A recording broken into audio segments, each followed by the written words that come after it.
What's good, YouTube? It's your boy Jamal, man. I'm back at it again. Today we got strangest cars ever made. If y'all new to the channel, make sure you drop a like, comment, subscribe. Subscribe to the boy channel. Help your boy grow. Just get right into it. Have invented a lot of crazy things to get from point A to point B. We tied little boxes to horses and put them on wheels, shot ourselves down rails and metal tubes, and pedaled about on oversized bicycles before eventually Bro, them inventing the bikes car. look uncomfortable. Since the first motor car graced the roads back in 1886, certain people have had some unique ideas about how to improve the The concept. Simpsons is From top flying cars 5. to double-wide limousines, we're about to take a look at some of the funniest and craziest cars ever made.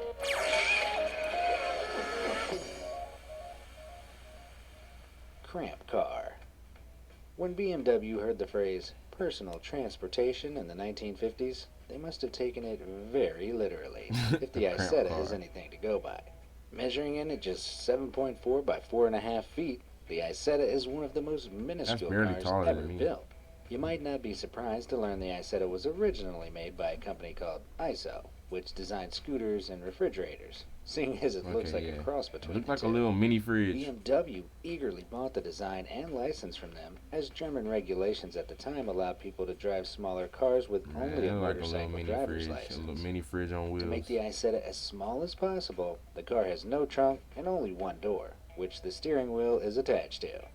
The Isetta Hell could only nah. hold about 5 gallons of gas, but was surprisingly economical, and was the first car to ever achieve a fuel consumption rate of 78 miles to the gallon.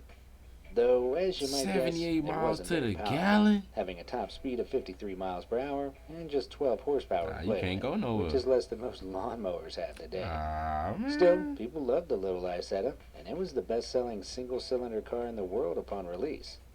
It cost $1,048, or about $10,366 today.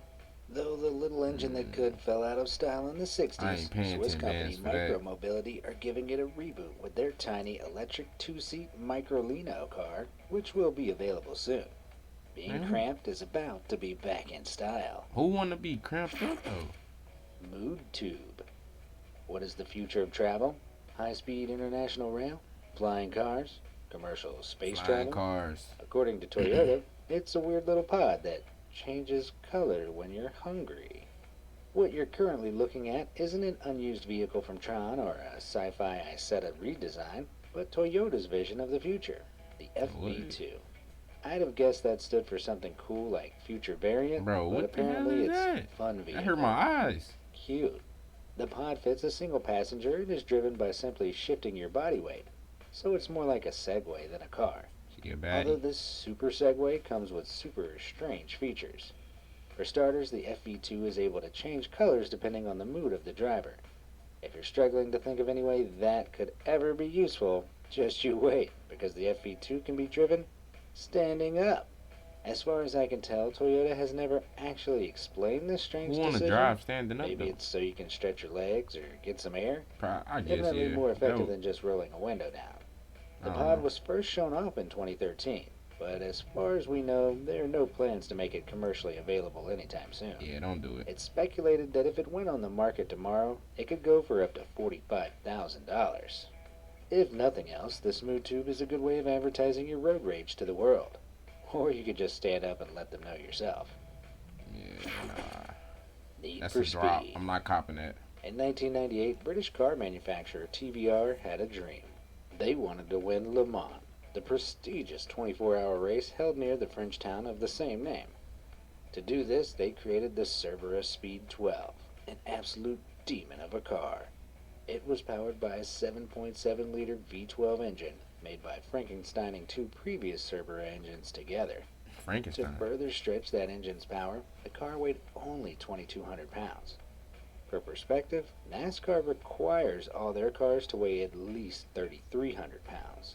Despite being limited to an impressive 675 brake horsepower, the car could reportedly hit 60 miles per hour in less than 3 seconds. Damn. Unfortunately, the Speed 12 was never allowed to race in Le Mans, as some last-minute rule changes meant the car couldn't compete. So TVR made the logical decision to make the Speed 12 commercially available. They needed to modify it, of Oh, course, to God. make it road safe. Just kidding, they actually made it faster. The modified Speed 12 had a brake horsepower between 800 and Made it 960. faster and charge more? In a test environment, it reached speeds greater than the McLaren F1, the fastest car in the world at the time, with a top speed of 231 miles per hour.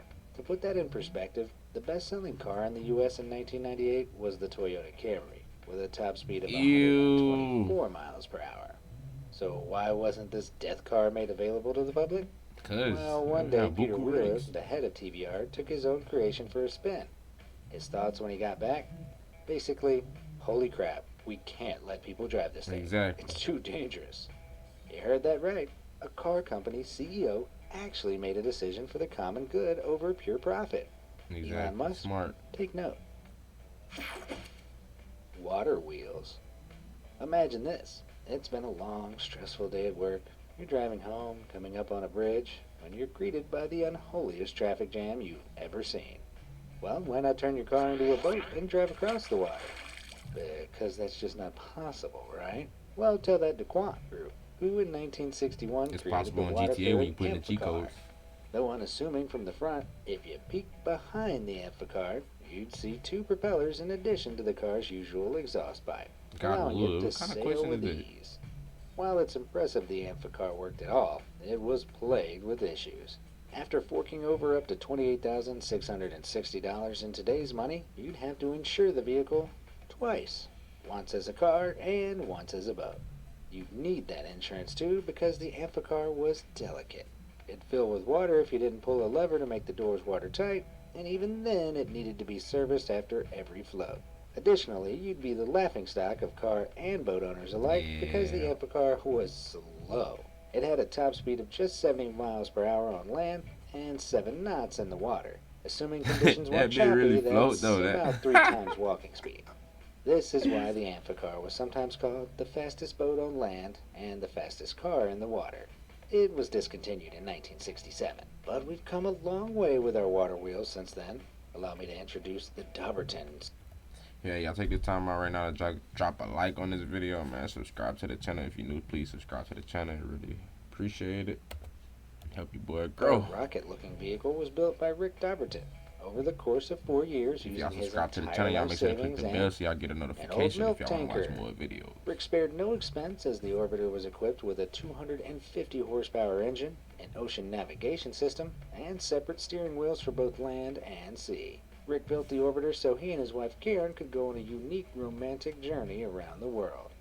Unfortunately for Rick, being in a cramped, shaky tube in the middle of the ocean didn't do wonders for his marriage. When they departed on their grand journey in 1993, Karen quickly became seasick and the two argued constantly. The Dobbertons divorced not long after returning home. When asked, his wife said despite everything, she'd gladly attempt the voyage on the Orbiter again. But not with Rick. Ouch. Damn, Rick. Avatar 2: The Future. There was a time not too long ago when James Cameron's Avatar was everywhere. It was the highest grossing film of all time, had some video game adaptations, and even earned a $400 million theme park. Although the film's weirdest legacy must be the AVTR, or Avatar, one of the coolest concept cars ever built. For starters, Mercedes-Benz's Avatar is equipped with slick glowing wheels that can be used to indicate I ain't even gonna lie, from that the bit side. fire. Where the doors at These though? weird Shit. wheels aren't just for show though, because the Avatar is able Oh, to that's move okay. sideways like a The crab. doors is see through. Oh my god, Like- imagine never having to parallel park ever again.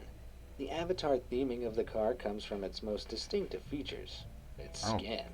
These Ugh, little bro, panels that's on the giving me back the of the car chills, bro. tilt and turn in response to the environment and look like little hair That's giving me the follicles. chills. That's a They're used to drop. alter the Bro, car's I aerodynamics got a and fear of increase circles, its braking power. like a lot of But the circles, most like small baffling circles. element of the Avatar is That shit is nasty, bro. Yeah, no. 469 horsepower engine. So even though it's based on Shit science give me fiction, chills, it has bro. some real performance power. Only put wheels on suitcases in 1961. That means it took humanity the same amount of time to make a rolly bag. Bro, if y'all don't know as what it that took is, to look launch up a man into triphobia. space. Crazier still is the fact that just 30 years later, some fruitcake in Mazda decided to attach a motor and steering wheel to that rolly bag. This is the Mazda suitcase car, and it was the winner of Mazda's 1991 Mazda had a Fantasy Yard competition. suitcase car? The goal of the event was for employees to create the most unique and innovative mode of transport they could. And I think you'll agree, the suitcase car is, at the very least, unique. The vehicle was made from a Samsonite suitcase which could be opened and folded into a minuscule drivable car. Despite its tiny size, the suitcase car could reach speeds of up to 18 miles per hour, and on a full tank of fuel could drive for 2 hours. If it didn't Damn. look ridiculous, this might have made it a decent form of inner city travel. In the end, But Mazda like only you commissioned a few was prototypes before exposed like a deeming it mother. an unprofitable venture, and today only one survives. This Only must have been one? sad I news know for that's its worth some inventors, who bread. apparently wanted to make airport navigation easier. I don't know about you, but I'd find driving a tiny car at 18 miles per hour through airport traffic a little more stressful than just calling a cab. Yeah, nah. Peeved off.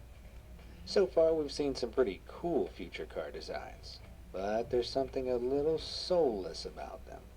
Well, here's a more wholesome vision of the future. Introducing the Pivo 2. This adorable, entirely electric egg of a car was designed by Nissan in Egg of a car. 2007, and at the very least presented a bold and 2007, unique bro. I don't be thinking they conceptualization be of the ahead of their future. time, bro. An update of their original 2005 Pivo concept, the Pivo 2 prioritized convenience over flashiness. The wheels of the Pivo 2 each had their own motor and were in little pods detached from its main body. This meant that they could rotate, allowing the car to move in any direction. The body could What? also swivel around 360 degrees so it could be entered or exited from any point. Hey, I ain't gonna lie, The that's Pivo fire. 2's greatest I ain't gonna feature, lie, that's however, fire. has to be its talking robot head. This little dude would operate as your sat That's nav, creepy. cheerily giving you directions, information, and even compliments. Yeah, nah, that's creepy. But that's not all. It would also detect what mood the driver was in and try to cheer them up if they were sad. In 2011, Nissan demonstrated the Yeah, Pivo they was 3, definitely above which their is time, bro. sadly lamer in every way. Ahead of their It lacked the time. handling of the Pivo 2 and, most importantly, ditched the 2007. robot We're in head. 2022 right What now. happened to those babies? Annoyingly, that was the last we heard from the Pivo line. I know the Avatar. Ah, y'all gonna no, bro. Get that off the screen. Alright, man. That's gonna be the end of this video. If you enjoyed this video, make sure you drop a like, comment, subscribe to the subscribe to the channel. Y'all catch me in the next one.